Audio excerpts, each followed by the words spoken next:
Amigos, agora vamos falar de São Paulo e Atlético Paranaense nesse 31 de julho, às 7h30. Uma vitória com gosto de derrota, né? 2-1 São Paulo, mas com gostinho de derrota, assim, né? Com o São Paulo tendo as melhores oportunidades do jogo inteiro, teve a maior parte da posse de bola, teve as maiores finalizações do jogo, as melhores finalizações do jogo, e tomou um gol no finalzinho, né? E todo mundo sabe o quão é importante ir com uma vantagem de dois mais gols, assim, quando você vai decidir fora de casa. E na Copa do Brasil a gente vê o tanto de zebra que tá tendo. Por mais que seja um resultado bom, né, uma vitória, tinha como ser muito melhor. E fica esse gostinho de derrota. Mas, no geral, uma boa vitória. Quando você vê o retrospecto do São Paulo, com essa sendo a quarta vitória seguida, jogando bem, tem como ver lados positivos, mas sai mesmo com um gostinho amargo, né? Porque esse golzinho no final não era para ter tomado. Teve um desligamento no time ali, mas vamos comentar sobre. Vamos inicialmente falar sobre a escalação que o Crespo decidiu adotar. Ele iniciou com o Ferreirinha e André Silva no ataque, os meios campos Rodriguinho, Pablo Maia e Marcos Antônio. Nas alas, o Cedric e o Wendel. E na zaga, Sabino, Arboleda e Alan Franco. Dá pra ver que ele deu uma poupada, né? Teve algumas mudanças nesse time. No meio campo, o Rodriguinho no lugar do Alisson. O Alisson entrou depois. No ataque, o Ferreirinha titular ali com o André Silva. Às vezes ele tá fazendo essa mescla, né? Esse triozinho ali, vendo qual que dá melhor. E o Sabino no lugar do Ferrarese. Isso porque o Ferrarese foi suspenso naquele jogo lá contra o Goiás. E sobre a escalação em si, uma boa escalação para o que a gente tem e visando poupar, né, que o Alisson vinha de muitos jogos, o próprio Badilha vinha de muitos jogos também, o Marcos Antônio, que teve muita sequência, foi substituído ali no segundo tempo e deu oportunidade para esses jogadores que estão precisando de ritmo entrar. Na minha opinião, deu muito certo. Acho que essa foi a melhor partida, inclusive, do Rodriguinho da carreira. Pra mim, o Rodriguinho foi o melhor em campo. Ele tava em todo lugar ali, localizado no meu campo. Ele ia pra esquerda, ia pra direita. Ele tava livre, solto. E ele realmente participava de todas as jogadas de ataque do São Paulo. Ele e o Ferreirinha, né? Ferreirinha jogou muita bola hoje. O gol dele com o Rodriguinho foi coisa de maluco. Golaço. E o primeiro gol do Pablo Maia também não tem o que falar, né? Pablo Maia precisa de ritmo, já entrou melhor, né? A gente não vê aquele Pablo Maia marcador assim, com fôlego infinito que né, a gente via há uns tempos atrás, né? Há uns 2 anos atrás, naquela Copa do Brasil. Mas ele tá voltando aos poucos e tá ganhando ritmo, tá melhorando. Hoje já foi uma demonstração de que ele tem muito potencial, né? E esse chute de fora do Pablo Maia sempre foi uma arma importantíssima do arsenal dele. Graças a Deus, hoje ele fez esse gol. Fazia tempo que ele não fazia gol. O último gol dele foi contra o próprio Atlético Paranaense. Coincidências aí da vida. Falando mais ou menos sobre os destaques, né? E os destaques positivos e negativos dessa escalação, do time em si. Como eu já falei do Ferreirinha e do Rodriguinho, os caras jogaram muita bola, os dois melhores em campo. Nossa, o Rodriguinho participando de todas as jogadas, fez a jogada do gol maravilhosa, saiu driblando três ali, cruzou no pé do Ferreirinha, o Ferreirinha não desperdiçou, conseguiu cravar o dele. Ferreirinha que vinha participando também de todas as jogadas de ataque, ele não necessariamente foi aquele finalizador, mas ele tava ali pra fazer a jogada, né, ter a criatividade de pegar, cruzar pro meio, umas três oportunidades de cruzamento pro meio que ele teve. O gol do Pablo Maia foi inicialmente pela jogada do Ferreirinha na ponta, que acabou desencadeando no rebote ali, que sobrou o Pablo Maia, enfim, foi gol. Mas os dois jogaram muita bola. Foi uma boa aposta, né, entre aspas, assim, uma boa substituição do Crespo mais para poupar, né? O Bobadilha e o Alisson acabaram entrando no segundo tempo, mas deu muito certo. Os dois entraram bem encaixados. O próprio Pablo Maia ali na parte da marcação, tudo, não tem aquele ritmo, ele tá sem ritmo, né? O Pablo Maia falta aquela energia que ele tinha, parece que ele tá meio fora de ritmo mesmo, cansado, sem fôlego. Mas dá pra ver já que ele é bom jogador. Pô. O Pablo Maia ele tem suas qualidades. Sobre Wendel e Cedric, os dois foram. Assim, o Wendel machucou muito no início ali, teve que botar o Enzo. O Enzo foi, assim, ok, razoável, não fez uma partidaça, mas também não fez uma partida porcaria, fez o mínimo ali, fez o básico.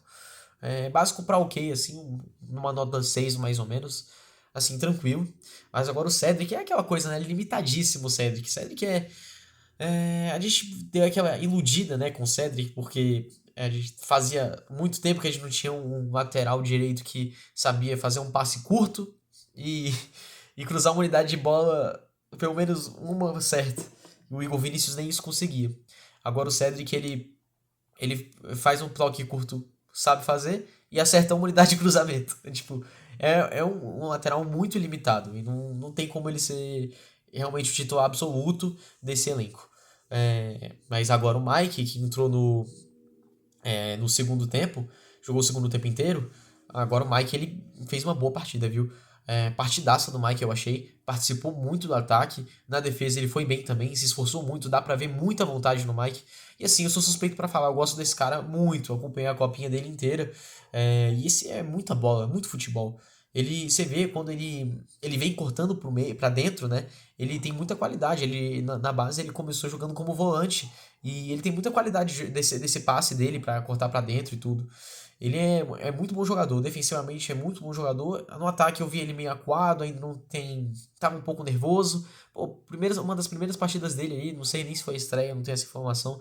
Mas é muito potencial nesse moleque. E agora a gente sem lateral direito, ele provavelmente vai ganhar mais oportunidades. E torço pra que logo seja titular, porque visivelmente é melhor que o Cedric. Visivelmente. Cedric seria um ótimo reserva pra entrar ali caso o Mike machucasse ou cansasse.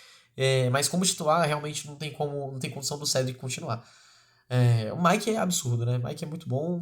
Ele fez uma boa partida. Por mais que tivesse cansado, que descansado não, tivesse bem nervoso, ele fez uma boa partida sim. Então, um dos destaques aí do jogo também. E o Cedric como um destaque mais negativo, assim, né? Assim, em muitas partidas, né? Em todas essas 4 vitórias seguidas do São Paulo, o Cedric foi um destaque, assim, negativo. Mesmo quando o São Paulo destruía em campo, como por exemplo contra o Corinthians, ou agora mesmo, contra o Fluminense, dava pra ver que o Cedric não tem qualidade, né? Não é um dos melhores jogadores. Mesmo nessas 2 partidas que o time jogou por completo bem, ele tava destaque pra jogar mal, né? Tava se destacando negativamente. Agora partindo pra zaga. Sabinão, como o comentarista tava falando o tempo inteiro, a porra do Sabinão. Arboleda e Alan Franco ali. Arboleda, até 1 minuto, mas 77, que quando foi o segundo gol, esse trio de zaga tava maravilhoso. Não tava passando nada. Arboleda pegando tudo de cabeça, Alan Franco acertando todos os botes, Sabino tava saindo jogando perfeitamente, loucura. Sabino tava conseguindo sair jogando bem, tava dando bote bem, fazendo a cobertura bacana. Aí depois que saiu o segundo gol, o time morreu em campo, assim, o time deu uma decaída muito grande e não sei se agora eu vou falar sobre essa decaída, né? Não sei o que aconteceu com o São Paulo, que depois do gol deu uma decaída absurda. Não sei se tem a ver com cansaço, mesmo tendo 30 dias de férias agora, né? Tem a ver com esse cansaço de utilizar muitos titulares, né? Não sei se tem a ver com o comodismo ali do placar 2-0, parecia que já estava resolvido, era só carregar pro final. Não sei, acho que provavelmente deve ter sido um desligão, um apagão ali do time inteiro ali. O time todo deu uma decaída.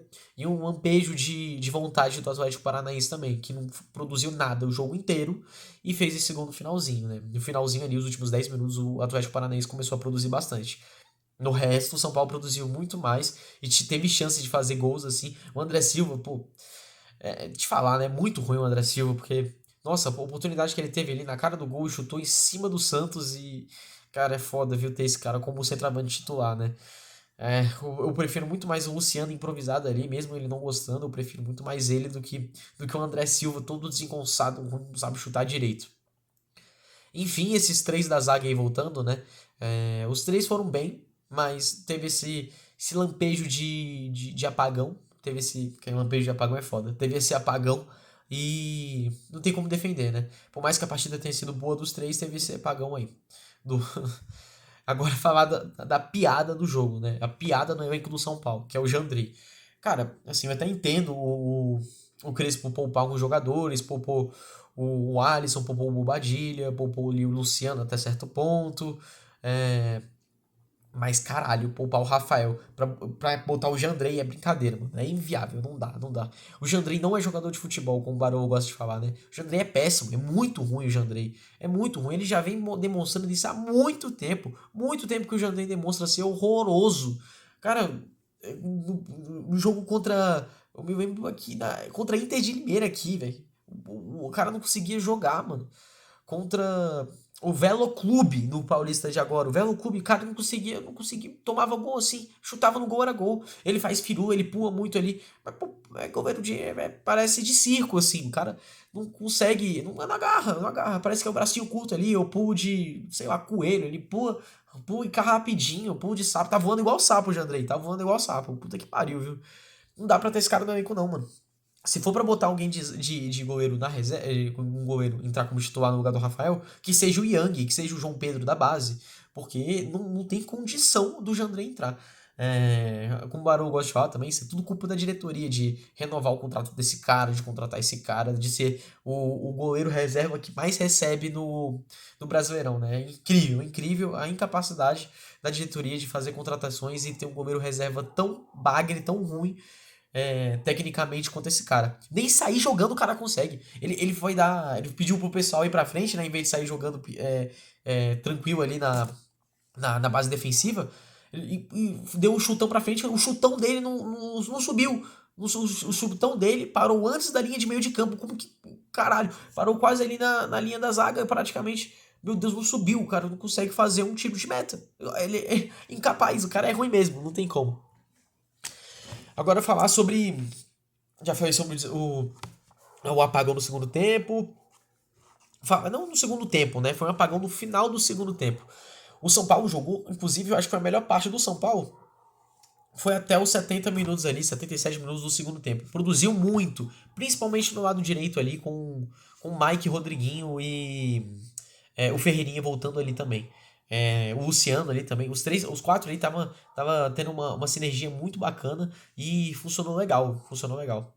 Ah, nem falei do o Bobadilha e o Alisson entraram no segundo tempo. E os dois fizeram uma partida ok. Os dois foram assim. Fizeram a mesma coisa que os outros já estavam fazendo. Aí, tá, elas por elas. Até deu uma diminuída na qualidade, mas eu acho que foi mais um apagão do time. É, um destaque mais negativo assim foi o Marcos Antônio. Marcos Antônio que vinha sempre fazendo partidaças, tava vindo como um dos melhores da equipe. E eu gosto de falar isso também. Tem jogadores que eles fazem o papel sujo, né? E eu acho que hoje foi o caso do Marcos Antônio. Marcos Antônio vinha fazendo partidaças, assim, de meio campo de elite. Parecia o Vitinha do PSG, Marcos Antônio. Mas hoje ele não conseguiu fazer esse papel, porque, na minha opinião, quem fez esse papel hoje foi o Rodriguinho. O papel que o Marcos Antônio vinha fazendo de armar jogada, de ser aquele motorzinho, o Rodriguinho foi hoje. Então, o Rodriguinho apareceu muito, ele brilhou, e o Marcos Antônio ficou um pouco mais apagado. Mas eu não acho que tenha sido. Nossa, o Marcos Antônio jogou mal. O Marcos Antônio fez o papel dele e o Rodriguinho fez o papel que o Marcos Antônio estava fazendo antigamente. Eu acho que isso foi planejado. Não acho que tenha sido. Nossa, o Marcos Antônio jogou mal, o Rodriguinho teve que suprir essa necessidade. Eu acho que foi planejado isso do Rodriguinho ter mais liberdade do que o Marcos Antônio. Porque, não sei, mais uma confiança do Marcos Antônio defensivamente, algo assim. Porque o Rodriguinho é muito mais ofensivo defensivamente, ele não é lá dos melhores, né? Por mais que ele tenha feito alguns botes, tenha voltado defensivamente bem. Rodriguinho hoje foi a melhor partida dele do São Paulo. Excepcional hoje. E coitado, saiu todo fudido no final ali. Tomou chuteirada na cara, saiu com uma bundada, foi pressionar a cabeça dele no chão. Coitado, saiu todo lascado, com a cara toda vermelha, sangrando pra cacete. E coitado, viu? Coitado do moleque aí. E ainda tomou amarelo. Sangrando pra cacete, tomou amarelo ainda. Eu espero que reveja esse amarelo aí, porque puta que pariu, sacanagem, viu? Amarelar o moleque que tava com o nariz sangrando ali, todo lascado, não conseguia nem levantar direito, tava zonzo, e dar um amarelo pro cara sentado ali, não sabia nem onde que ele tava. Enfim, né? Acontece, é a arbitragem brasileira, né? O que faltou aqui pra falar, a queda de intensidade já falamos, agora o, a última coisa que eu queria falar nesse vídeo aqui é sobre a formação do elenco, a janela de transferência, né? Que eu não fiz nenhum vídeo durante a janela de transferências, a que tá rolando agora. Mas as contratações de São Paulo nesse meio tempo e como o elenco do São Paulo tá hoje em dia.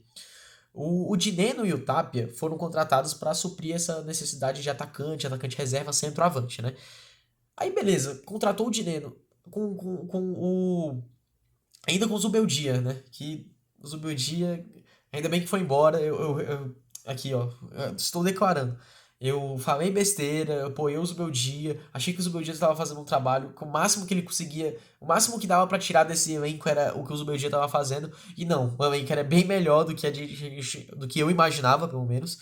E dava pra tirar muito mais daquele elenco, desse elenco nosso, do que o Zubeldia tava conseguindo tirar. Não era. O Zubeldia não tava tirando o máximo que era. Tipo, o máximo é esse porque o elenco é curto e ruim. Não era isso. O Crespo consegue tirar muito mais do elenco. Esse esquema de 3 zagueiros, o Crespo consegue tirar muito mais do que o Zubeldia conseguia tirar enquanto ele tava no comando. E espero agora que o Zubeldia tenha uma boa carreira aí.